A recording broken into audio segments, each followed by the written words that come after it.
It's me again, it's Jo Burgess. Hello, hello, hello everybody. Today I'm going to take you back in time to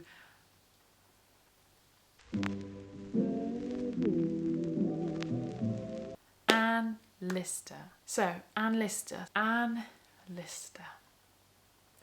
Do I need to say more? Okay, I think I've got that part done. Who's no longer living and breathing, but her spirit is living and breathing among us. There is such a massive following of Anne Lister since the BBC and HBO show Gentleman Jack. If you haven't seen this show, please go and watch it. I'm really hoping that the Lister sisters will find this video and follow me. What is it about Anne Lister that everybody just can't explain? So many people are fascinated by her and they can't believe that she existed. This is a person who completely defied the rules that were set up for her in her society. Anne Lister has proven everyone wrong, all the historians, all people that thought that lesbians didn't exist in the past. She is the example that has just really rocked the whole world of knowledge and what we thought was happening in the past. If you're really interested in this topic, in queer history and sexuality, then I recommend that you watch my other video that I made recently. Thank you very much. Anne Lister was born in 1791 and she died in 1840. She's kind of in the heart of, even before Victorian age, in the Georgian times. Through her life, there was so much change. The Industrial Revolution, workers' rights of the working class, there was a big transformation in politics. The concept that didn't really transform was sexuality and sex and pleasure.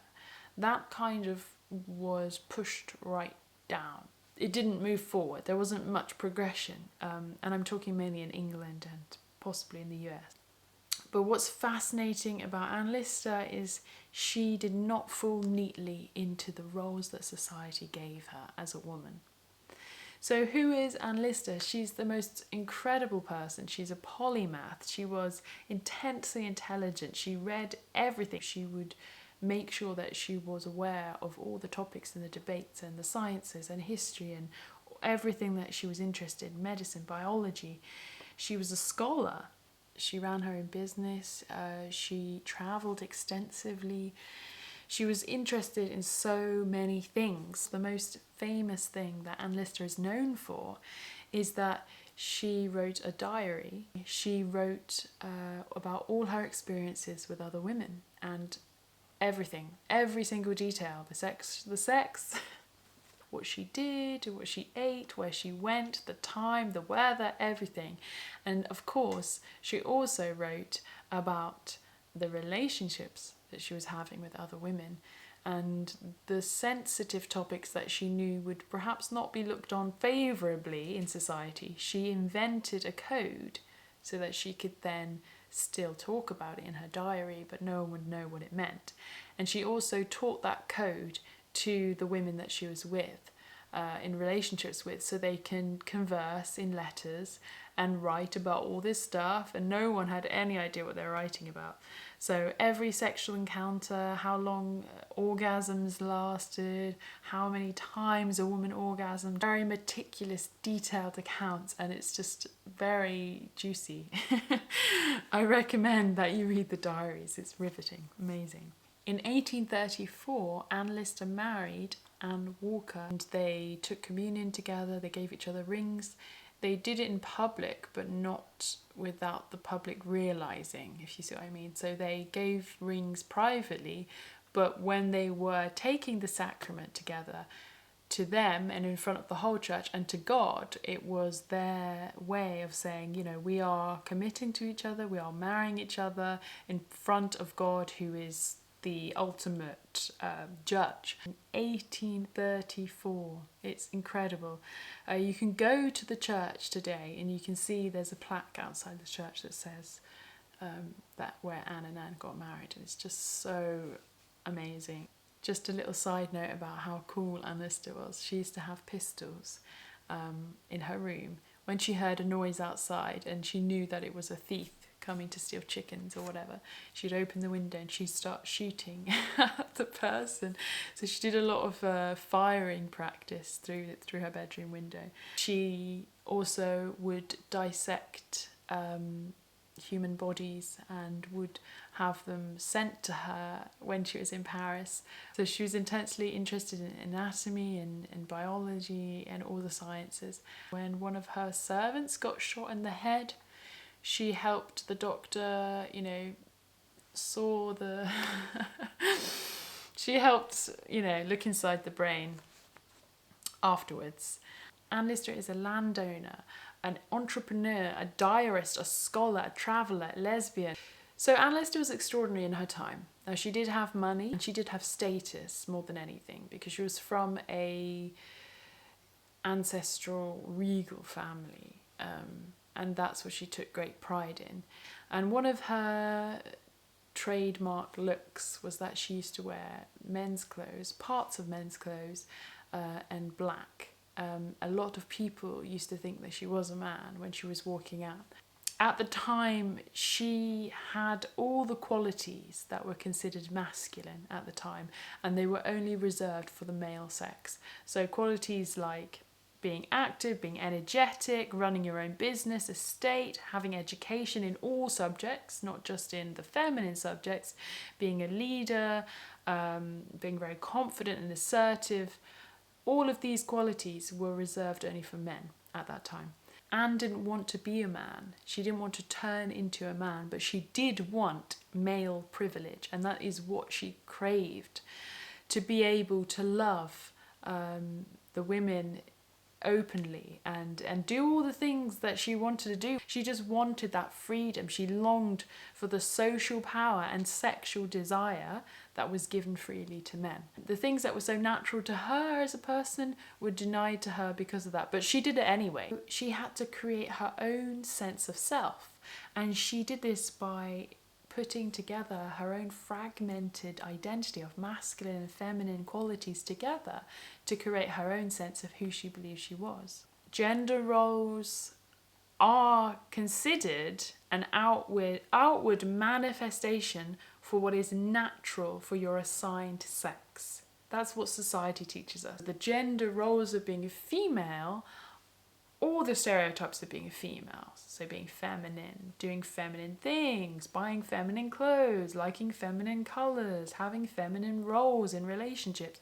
all of these traits, characteristics of what is deemed to be a woman, your gender, is supposed to link to your sex. That's what society says. That is just a social construct. In the past and even today, the argument of supporting nature over social construction has always been to repress categories of people about their sex, about their gender, about their race.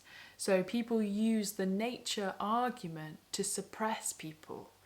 Oh, but you are female, so therefore, but you are a different nationality, therefore, your ethnicity is this, therefore you must. So people use that nature, that the ingrained, built, biological nature to suppress. And of course, in Anne Lister's time, women were suppressed because of this whole argument, this whole idea. You are a woman, therefore you are this way. You are a man, therefore you are this way. And if you try to blur the boundaries between what you should be and what you shouldn't be, society will get very upset. But Anne Lister just did it anyway. She just went out there and she lived her life to what is true to her. That doesn't mean that she didn't suffer consequences for that. Men harassed her in the street. People were cruel to her. People played tricks on her. She wasn't always received warmly, and people would gossip about her. She just was so defiant and headstrong and determined that she wouldn't let society bring her down. One of the amazing things about Anne Lister, when I was reading her diaries, that she's so positive. When Anne Lister was alive, in the first few decades of her life, she really did believe she was the only person like her in all the world. I think we can all relate to that, especially for queer people. There's always been a time in your life where you do think that you're the only person. But imagine a time where there was no internet. You can't just look something up on YouTube or find people like you. Another amazing quality about Anne Lister is the fact that her faith was so strong. And she believed that God had created her in the perfect way, just as she was supposed to be. And she talks about how if she was with a man, if she got married to a man, it would go against her nature. That is how strongly and fervently she believed that God had created her the way that she was. And she was so close to God. She often writes about encountering the Spirit when she would commune with God. So her faith was really strong, and her faith is what really grounded her throughout her life. And I just think that's such an incredibly refreshing outlook for somebody that's living in the 1800s to say that when regarding their sexuality, oh, this is how God made me. I'm so wonderfully made. Isn't it incredible? She had quite a few relationships in her lifetime. I mean, for somebody, that was living in a time that didn't allow you to be open about your sexuality, the like how she managed to, yeah, they were lucky ladies. I just can't believe that it's over 200 years since Anne Lister was born, and now, more than ever, everybody is crazy about Anne Lister. We're talking about her, we're discussing her, people are writing books on her. We're learning more about that time in history because of her. And there are so many queer people, especially queer women, that are just crazy about Anne Lister because we haven't had this kind of role model before. This historical figure that really helps us to realise that queer history existed. We have a record that we can go back to and say, yes, this is one example of queer women in the past. And if there was one person like Anne Lister, I can tell you, there will definitely be more. We just don't know about them. She shows us that it's not all doom and gloom. Some people really did have an incredible life and they lived despite the difficulties. They claimed their truth, their true self. She's become an icon to the queer community now. You can buy all sorts of stuff now with Anne Lister's face on. It's just amazing. Oh, Anne Lister. Yeah, I don't know what Anne Lister's done to me, but